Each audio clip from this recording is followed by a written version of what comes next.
الحمدللہ رب العالمین والصلاة والسلام علی سید الانبیاء والمرسلین اما بعد فاعوذ باللہ من الشیطان الرجیم بسم اللہ الرحمن الرحیم۔ سورہ انشقاق کا ترجمہ اور تفسیر پڑھ رہے تھے۔ ہم نے 13 آیات ترجمہ اور تفسیر کے ساتھ پڑھ لی تھیں۔ آگے آیت نمبر 14 سے لے کر آخر سورت تک انشاءاللہ آج پڑھیں گے۔ اللہ سے دعا ہے اللہ تعالی ہم سب کو قرآن کریم پڑھنے، سمجھنے اور اس پر عمل کرنے کی توفیق عطا فرمائے، آمین۔ آگے پڑھتے ہیں۔ اعوذ باللہ من الشیطان الرجیم، بسم اللہ الرحمن الرحیم۔ انہ ظن ان لن یحور، وہ خیال کرتا تھا کہ وہ اللہ کے حضور لوٹ کر نہیں جائے گا۔ بلا ان ربہ کان بہ بصیرا، کیوں نہیں، اس کا رب اسے خوب دیکھ رہا تھا۔ فلا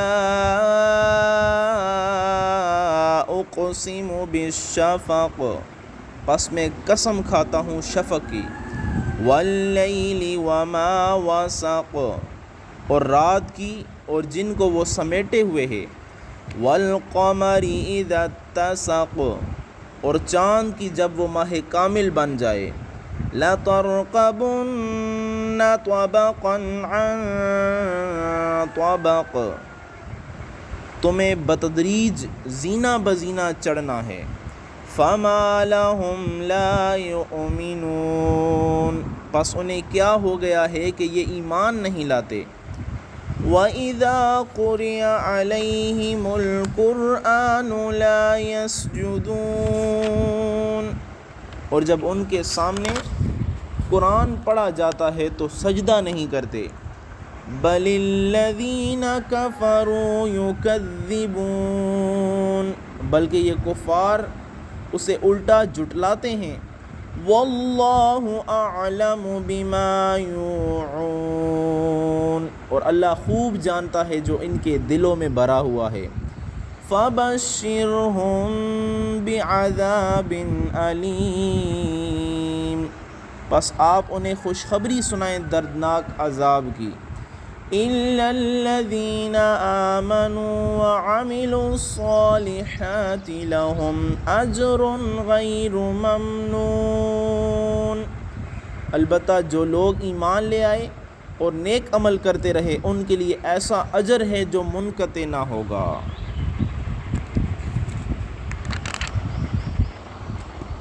پچھلی آیات میں اللہ تعالیٰ 2 قسم کے لوگوں کے احوال بیان کر رہا تھا کہ قیامت کے دن 2 لوگ ہوں گے، ان کی 2 کیٹیگریز ہوں گی۔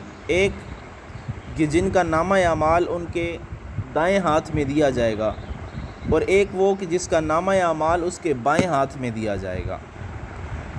جن کا نامہ اعمال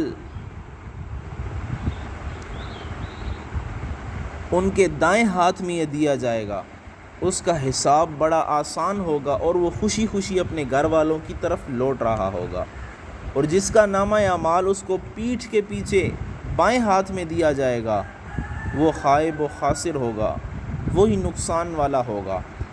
اب یہاں پہ اللہ تعالیٰ ان کفار کی حالت بیان فرما رہا ہے، انہ ظن ان لن یحور، کہ وہ کفار خیال کرتا تھا، وہ کفار لوگ یہ خیال کرتے تھے کہ وہ اللہ کے حضور لوٹ کر نہیں جائیں گے۔ وہ سمجھتے تھے کہ یہ دنیا کی زندگی جو ہے یہ جب ختم ہو جائے گی، بندہ مر جائے گا، مر کے مٹی میں مل جائے گا، اب دوبارہ اس کے اعضاء اکٹھے نہیں ہوں گے اور دوبارہ اسے اللہ کی بارگاہ میں پیش نہیں ہونا۔ بلا ان ربہ کان بہ بصیرا، اور اس کا یہ بھی خیال تھا کہ جو اس نے اعمال کیے اس کا کسی کو علم نہیں ہے، لیکن اللہ فرماتا ہے کیوں نہیں، اس کا رب اسے خوب دیکھ رہا تھا۔ یعنی جو اعمال یہ دنیا میں بجا لا رہا تھا وہ فرشتے کرامن کاتمین جو انتہائی معزز اور لکھنے والے ہیں، جو کچھ وہ عمل کرتا تھا فرشتے وہ نامہ اعمال میں درج کر لیتے تھے۔ آج قیامت کے دن ہر چیز کا بدلہ اسے دیا جائے گا۔ پھر اللہ فرماتا ہے فلا اقسم بالشفق، پس میں قسم کھاتا ہوں شفق کی، واللیل وما وسق، اور رات کی جن کو وہ سمیٹے ہوئے ہے، والقمر اذا اتسق، اور چاند کی جب وہ ماہ کامل بن جائے، لترکبن طبقا عن طبق، تمہیں بتدریج زینہ بزینہ چڑھنا ہوگا۔ اب یہاں پہ 3 چیزوں کی قسمیں کھانے کے بعد فرمایا کہ تم منزل بمنزل بڑھتے چلے جاؤ گے۔ سب سے پہلے رحم مادر سے تم دنیا میں آئے، بچپن سے جوانی میں، پھر جوانی سے بڑھاپے کی طرف، صحت سے بیماری کی طرف، قوت سے ضعف کی طرف، خوشحالی سے بدحالی کی طرف، ان تمام مرحلوں کو طے کرتے ہوئے قبر میں آ گئے ہو، پھر قیامت کو دامن جاڑ کر اٹھ کھڑے ہوگے، پھر خدا کو معلوم کہ کیسی کیسی حالتوں سے گزرتے ہوئے اپنے ابدی مقر یعنی اپنے آخری ٹھکانے پر تم پہنچو گے۔ اللہ ارشاد فرماتا ہے فما لہم لا یؤمنون، پس انہیں کیا ہو گیا ہے کہ یہ ایمان نہیں لاتے، یعنی ان تمام تغیرات کا تم اپنی ذات میں اور اپنے ارد گرد پھیلی ہوئی وسیع کائنات میں ہر لحظہ مشاہدہ کر رہے ہو، پھر بھی قیامت پر ایمان نہیں لاتے۔ وقوع قیامت میں جو حکمتیں ہیں اور انسانی اصلاح میں اس کے جو اثرات ہیں، ان کو تم تسلیم نہیں کرتے ہو۔ بڑے تعجب کی بات ہے، بڑے حیرانگی کی بات ہے۔ آگے اللہ تعالیٰ ارشاد فرماتا ہے وَإِذَا قُرِئَ عَلَيْهِمُ الْقُرْآنُ لَا يَسْجُدُونَ، اور جب ان پر قرآن کریم پڑھ کر انہیں سنایا جاتا ہے تو سجدہ نہیں کرتے۔ یہ ساری چیزیں ان میں مشاہدہ کرنے کے باوجود ستم تو یہ ہے کہ قرآن کریم کی جو آیتیں جن کی تاثیر سے پتھر بھی پگھل جاتے ہیں، پہاڑوں پر بھی لرزہ طاری ہو جاتا ہے، وہ ان کے سامنے تلاوت کی جاتی ہیں لیکن یہ کوئی اثر قبول نہیں کرتے۔ انہیں سن کر بھی ان کے سر اپنے رب کے حضور سجدہ ریز نہیں ہوتے۔ چاہیے تو یہ تھا کہ جب یہ قرآن کریم کی آیات سنتے، اس میں غور و فکر کرتے، اپنے رب کے حضور سجدہ ریز ہو جاتے، لیکن یہ اپنے رب کے حضور سجدہ ریز نہیں ہوتے، بلکہ بل الذین کفروا یکذبون، بلکہ یہ کفار اسے الٹا جھٹلاتے ہیں۔ متاثر ہونا یا سجدے میں سر جھکانا تو رہا ایک طرف، یہ ظالم ان کو الٹا جھٹلانا شروع کر دیتے ہیں۔ کبھی کہتے ہیں یہ جادو ہے، اور کبھی کہتے ہیں یہ ان کا خود ساختہ کلام ہے، اور کبھی کہتے ہیں ان کو یہ کسی جن نے سکھایا ہے، اس سے سیکھ کر یہ ہمیں سنانے لگ جاتے ہیں۔ العیاذ باللہ۔ اچھا، اس میں یہ جو پچھلی آیت ہے وَإِذَا قُرِئَ عَلَيْهِمُ الْقُرْآنُ لَا يَسْجُدُونَ، اس میں ایک فقہی قاعدہ بھی، ایک فقہی مسئلہ بھی معلوم ہوتا ہے، سجدہ تلاوت۔ اب سجدہ تلاوت کے بارے میں بھی آپ سماعت فرما لیں کہ اس آیت سے یہ ثابت ہوا کہ سجدہ تلاوت کی آیت سننے والے پر سجدہ تلاوت کرنا واجب ہے، اور حدیث سے ثابت ہے کہ وہ آیت پڑھنے والے اور سننے والے دونوں پر سجدہ تلاوت واجب ہو جاتا ہے۔ اور دوسرا کہ قرآن کریم میں کل 14 آیتیں ایسی ہیں جنہیں پڑھنے یا سننے سے سجدہ تلاوت واجب ہو جاتا ہے، خواہ سننے والے نے سننے کا ارادہ کیا ہو یا اس نے ارادہ نہ کیا ہو، جیسے ہی آیت سنے گا اس پر سجدہ تلاوت واجب ہو جائے گا۔ تیسرا، آیت سجدہ پڑھنے یا سننے سے سجدہ واجب ہوتا ہے، البتہ پڑھنے میں یہ شرط ہے کہ اتنی آواز سے پڑھا ہو کہ اگر کوئی عذر نہ ہو تو خود سن سکے، یعنی خود سن لے گا، اب اس پر آیت سجدہ واجب ہو جائے گی۔ نمبر 4، اگر اتنی آواز سے آیت سجدہ پڑھی کہ وہ خود سن سکتا تھا مگر شور و غل یا بہرا ہونے کی وجہ سے نہ سنی تو سجدہ واجب ہو گیا، کیونکہ یہ ماحول میں جو شور و غل تھا اس کی وجہ سے نہ سن سکا یا بہرا ہونے کی وجہ سے نہ سن سکا، تو تب بھی اس پر آیت سجدہ واجب ہو گئی ہے، اس پہ سجدہ تلاوت واجب ہو گیا ہے۔ اور اگر محض ہونٹ ہلے آواز پیدا نہ ہوئی تو پھر سجدہ واجب نہ ہوا۔ نمبر 5، سجدہ تلاوت کے لیے بھی وہی شرطیں ہیں جو نماز کے لیے ہیں، مثلا جیسے طہارت یعنی پاکیزگی، باوضو ہونا، قبلہ رو ہونا، اور ستر عورت یعنی مرد کا ناف سے لے کر گھٹنوں سمیت کسی ایسے کپڑے سے ڈھکا ہونا، چھپا ہونا کہ جس سے جسم کی سفیدی یا جسم کی حیت معلوم نہ ہو۔ اسی طرح عورت کے صرف چہرے کی ٹکلی، ہاتھ اور پاؤں ٹخنوں تک جو ہے یہ ساری چیزیں، باقی کوئی چیز بھی نظر نہ آئے، صرف یہ 3 چیزیں جو ہیں جو بتائی ہیں تو یہ نظر آئیں تو کوئی حرج نہیں ہے۔ اس کے علاوہ اگر کوئی چیز کھلی ہوئی رہ گئی تو سجدہ تلاوت نہیں ہوگا۔ مثال کے طور پر اتنا باریک کپڑا پہنا ہوا ہے، سر پہ دوپٹہ اتنا باریک ہے کہ بال نظر آتے ہیں بیچ میں، تو اس پر نماز بھی نہیں ہوگی، سجدہ تلاوت بھی نہیں ہوگا۔ یا ہاف بازو پہنے ہوئے ہیں، ایسا سوٹ ہے کہ جو ہاف بازو والا ہے، تو اس صورت میں بھی اس میں نماز نہیں ہوگی۔ آگے فرماتے ہیں کہ 6 نمبر کہ اگر امام نے نماز میں آیت سجدہ پڑھی تو اس پر اور مقتدیوں پر، اور جو شخص نماز میں تو نہ ہو لیکن اس نے یہ آیت سن لی ہے تو سننے کی وجہ سے اس پر بھی آیت سجدہ یعنی سجدہ تلاوت کرنا اس پر بھی واجب ہو جائے گا۔